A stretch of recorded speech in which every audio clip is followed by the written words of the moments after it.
Hey, Jordan Valley Church. This is Pastor Jon here, and sitting here with fellow members of the church, but also my parents, A.T. and Susan. And one of the things that we've been trying to emphasize during this time where we've been quarantined and had to socially distance is beginning practices both of personal worship, but also worship in families. And that's something that I did growing up, and I thought it might be helpful to interview my parents and see kind of some of their thoughts, having raised three kids and who all love the Lord and are involved in churches, and what family worship looked like for us. And I think we kind of have different perspectives. I had my memories as a kid. Now that I'm a parent, I look at things a little bit differently. But I remember a couple things I appreciate about it was you guys were intentional about doing it, but you weren't, I didn't think, overbearing. So I remember sometimes we would do it a lot, but then there'd be other times where we wouldn't. And we also did a lot of different things. I remember that sketch, it was like character sketches from animals. I remember doing that, which, wasn't necessarily reading the Bible, but we had good conversations through that. And then other times I remember just reading through the Bible. I remember not wanting to do it sometimes. And I remember sometimes enjoying it. But what are some of your guys' recollections or your perspective? Well, I'd say our recollection is probably a little bit different, having been the parents in the case. And as you said, now that you're a parent, maybe your perspective has changed a little bit from when you were growing up and you were doing it. You didn't necessarily want to. But when we had children, I think we were both convicted about a need for family worship. We came from different backgrounds and different perspectives, but I don't think either of us had a good concept of what that was.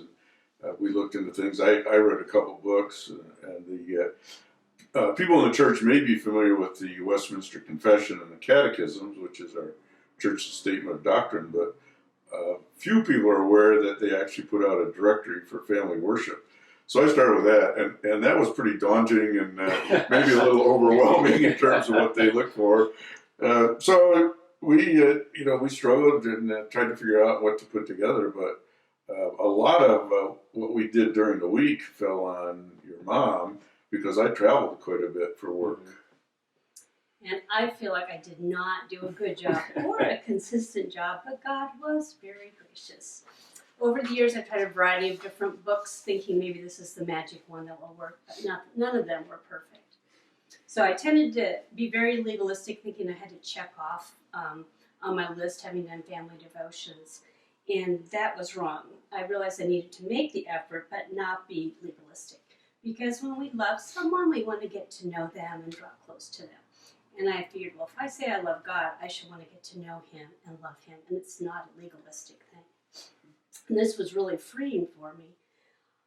Because it started me to thinking about not being legalistic, but also not going to the opposite extreme, because I have a battle of will to be lazy. And just like if I want to get muscles, I'm going to have to exercise regularly. If I want to get close to God, I need to regularly be in His Word. And I wanted to teach you all how important it was to know God and to love God. And I wanted you all to learn that being a Christian was not just going to church on Sunday, but it was something every day of spending time in prayer and devotion and reading His Word. And so I remember we would usually do it after we ate dinner on weekdays. But then also I remember Sunday being set apart. And sometimes that felt a little oppressive as a kid because maybe we couldn't play with friends or do other things. But the other thing that I also remember is we would often try to read something together as a family. I remember reading some biographies of the Huguenots. I also remember Dad would read a paragraph of the Westminster Confession of Faith, and I remember thinking I didn't understand anything that was read in there. But what was some of the things you guys did on Sundays? Well, I think that was a challenge because in Isaiah it says, call the Sabbath a delight.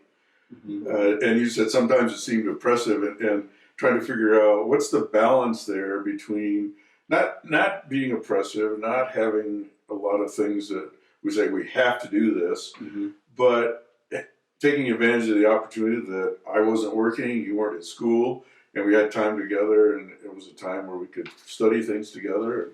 So you mentioned a couple there. One was reading, and spending time reading a book. I know we'd allow you to have time to read books of your choice, but then Mom was also very insistent about that you had to have also time that you were reading a book that had some kind of spiritual content. And then, as you said, I would usually read from a book and some autobiographies, and I know we did some on the Puritans and some of the background there. But it was, we played family games. I mean, we tried to do some things that were fun and try to avoid making it oppressive and walk that balance. And I'm sure I was at times. But on the other hand, reading the Westminster Confession, maybe some of those seeds took root.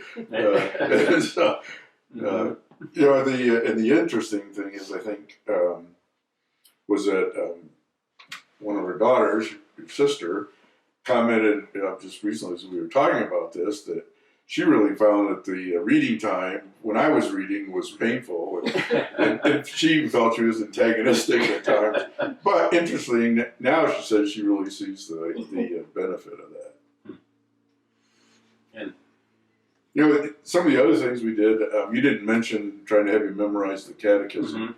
And for people who aren't familiar with the catechism, it's just a series of questions and answers about what the Bible teaches on various things. And again, our daughter told me this last year she thinks maybe she owes me an apology because she really did not like it when we were making her learn that and sort of resented it. But now that she's grown and has children of her own, she sees the advantage, and she's working with her children to start learning the catechism.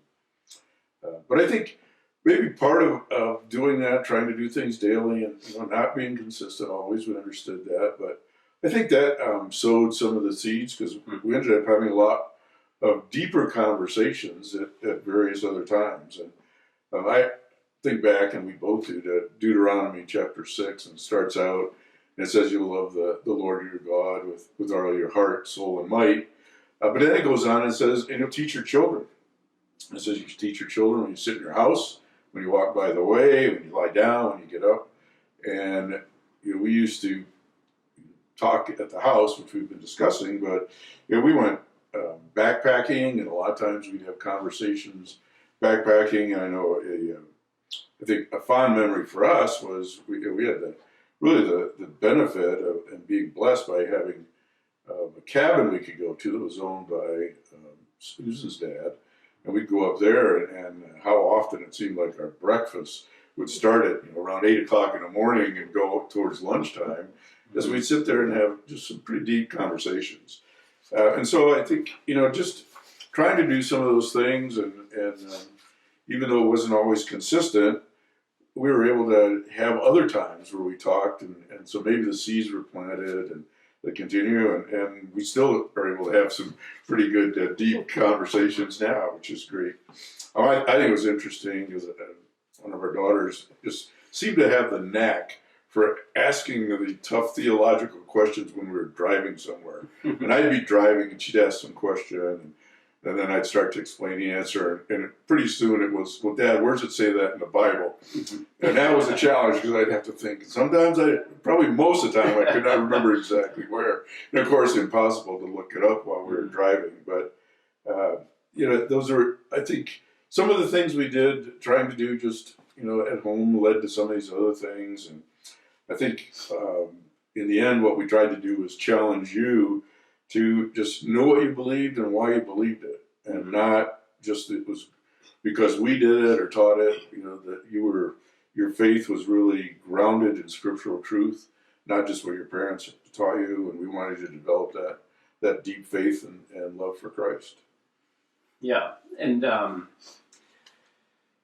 well, good. What about for those folks who maybe are watching whose kids are grown or out of the house, or even adults, and right now they aren't walking with the Lord? Is it, we certainly don't want this to discourage them. Is it too late, or what encouragement would you give to parents in that situation?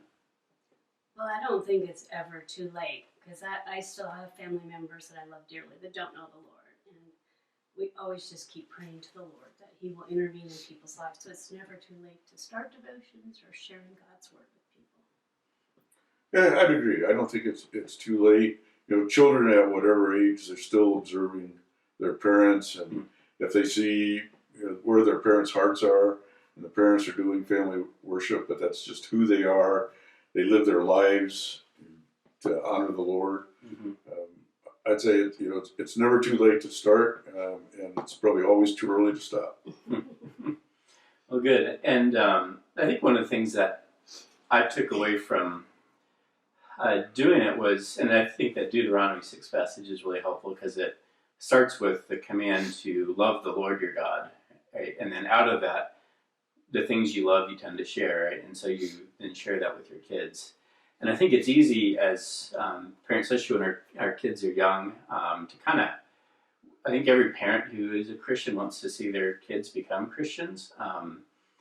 But it's easy to kind of fall into a couple different pitfalls. Either one is becoming legalistic about family worship, right? That thinking this is the magical thing that will guarantee that my kids will come to faith. And we say that's not true. But then the other side is either maybe having resistance or thinking it's not doing any good because your kids are not paying attention or whatever, and so you just give up, or you kind of almost delegate, think, well, we need to go to a church that has a really great kids program or youth group, and that becomes the magical thing.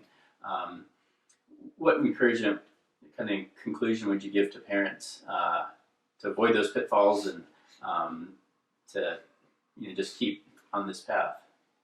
Yeah, I would just encourage parents to just keep doing it. I mean, we failed in many ways. We tried many different things, but God is faithful, and we just need to do our part and trust the Lord. Our youngest daughter said she doesn't even remember much about family worship except a gray Bible and a prayer notebook, but she knew that it was something important. Right. And I think probably similar thing. Don't focus on your shortcomings. We all fail, and parents with small children trying to find a time where you can get all of them to sit still for even 5 minutes is a challenge. I mean, there is no doubt about that. But in spite of our shortcomings, as Susan said, God was faithful. We tried to have our family worship. We tried to do things differently on Sunday.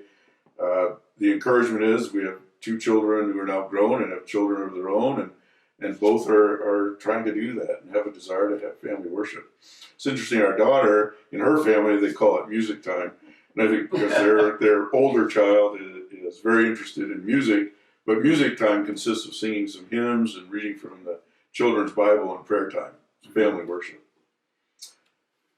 Well, great. Thanks for doing this. I know it's put my mom out of her comfort zone a little bit, but I'm sure we're all blessed by your words. And so I'd just like to add that we have appreciated what you and Johnny have been putting out for the devotions related to the sermon, and we've been doing those together.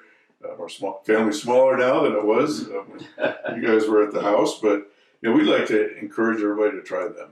It doesn't take long. It's a very simple outline. If you haven't started, it's a great place to start with family worship. And if you've tried and your kids aren't sitting still, just keep at it, keep trying. You don't know what seeds will be planted and what will come out, but I've often thought what a great thing it would be where you have the whole church studying and doing devotions based on the text that the pastors are preaching from. Yeah. And here we are. Right. Well, good. Well, thanks. I hope you guys enjoyed that. And if you have questions, you know how to find them. That's right. All right. Sure.